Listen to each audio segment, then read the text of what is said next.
Hello and welcome back to Old Hammer and Tongs. So regular viewers of the channel will know that next year, 2026, I'm entering the Old World Army Challenge again, and I'm going to be painting an Imperial Guard army based on the John Blanche artwork from the Rogue Trader plastic box set that came out. You've got 36 Imperial Guardsmen, and the artwork it's a bit like a sort of 16th century European army marching into battle, but they're Imperial Guard. It's absolutely glorious, and I have spent some time accumulating a lot of guardsmen to be able to do this. That box set was actually the first set I ever got in 1990, and I've still got some in Mum and Dad's loft. There will be a few of those originals in this project, but I have also had to buy quite a few more because it's loads of fun. But you are going to join me now for a bit of a hobby session, because I've had these fellas in the freezer overnight, and I'm now going to be removing the arms and then the extra flesh. So this is actually a metal miniature. Mark Copplestone sculpted some wonderful lead guardsmen. He did some troopers, and he also did a command section, and they're going to feature heavily in this army as well. So that's been a pretty solid start. Putting them in the freezer overnight was a trick that someone on the I might just leave that head there. Someone on the Old Hammer Facebook group told me about, because it softens the glue, so it basically comes apart much more easily. And this one putting up a bit more of a fight. I think it works particularly well with super glue, but I'm hoping that maybe the previous owner of these, I picked these up from various places, which I'll tell you about. Oh, there we go, that was pretty easy. So they come apart much more easily now. So they've just been in since yesterday evening, and it's worked a treat, I must say. Let's see if I can get this head off. So yeah, the collection of this army has been a wonderful experience, actually. I put a shout out on the Old Hammer, one of the Old Hammer trading groups. Oh god, it's gone over the edge. I'm going to have to go back and find that. I can't be losing heads. They are precious.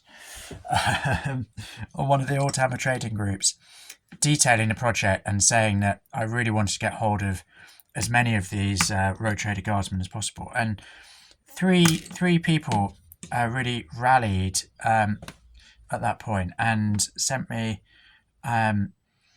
the selection of plastics and also a number of the cobblestone lead miniatures that I just mentioned. So I was so pleased about that. It was really great. This is another of the cobblestone minis. I mean, the detail on it is just brilliant. I love the bandage around the head as well. He's going to feature quite heavily in this project because he looks fairly similar to one of the guys in John Blanche's painting. But yeah, so people in the community rallied. They sold me things at very, very, very reasonable prices, and I was able to pull together a really, really strong Imperial Guard force on the back of that. And they all had brilliant stories. Wonderful Orca over in the Netherlands sent me over some from his brother's collection, his brother's childhood collection, which I really appreciated. Sent them over in no time. Gwyn, who actually lives near me here in London in the UK. Sorry to interrupt myself, but look, there's another Copplestone mini. This is a medic. You can see he's got that sort of heart with a knife through it. I'm not sure if I'd want someone with that being my medic. But anyway, yeah, Orca, I think these are probably some of the ones that Orca sent me from his brother's collection. Then Gwyn, who lives near me, stepped up with 36 of the original plastic guardsmen. That was particularly moving because they were actually from a friend of his who'd passed away from his collection. So I feel really honoured to be working with them as part of the project. So yeah, it feels like the community is with me, the force is with me for this one. So I'm very, very excited about it. It's super fun. It's kind of the project that I've always dreamt of ever since I was that 7-year-old who bought the plastic box set back in 1990. It was way beyond my very, very limited modelling abilities at the time. Up until that stage, I'd been playing with the little plastic fellas that you got from the newsagents, the corner shop. So you buy a bag of sort of very wonkily sculpted US World War II soldiers or something for 99p. So I thought that's what you get with the Imperial Guard set. And then I opened it and it was all these sprues. I'd never seen a sprue before. So it did take me a little while to sort of get going with it. And looking back at those first originals that I did, some of them are absolutely coated in polystyrene cement.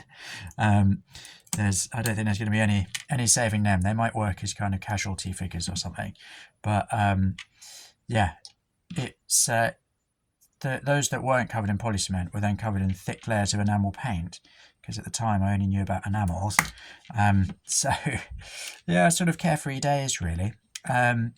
But I'm excited that now I've got acrylic paints and super glue, so I don't need to worry in quite the same way that I did then about these things. There we go, it's all going quite well so far, touch wood. Thank goodness for the old freezer technique. So yeah, I've got lots and lots of guardsmen. Then I've got quite a few command figures as well. I've been very fortunate because Graham, who is a fellow challenger on the Old World Army Challenge, very kindly stepped up when he asked if anyone would like some vintage White Dwarfs, and I said, oh yes please, including White Dwarf 135, which is my first ever White Dwarf. You know what, I might just leave him. I think that's kind of the pose I'd go for with this guy, which is my first ever White Dwarf. And then he wrote to me separately and asked if I would like some Imperial Guard. So he also sent me a brilliant commissar, 2 orderlies, and a commander.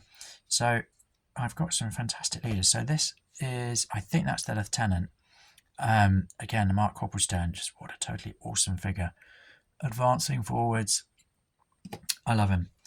There we go. Let's take a bit of this extra glue off this arm. There we go. There we are. So huge thanks to Graham as well. So this does feel a little bit like a community project in a way, which has been quite a good motivator, because I'm absolutely determined to make sure I honour all of the people who have played such a key role in this. I love this. Look, this is a bit of early kit bashing.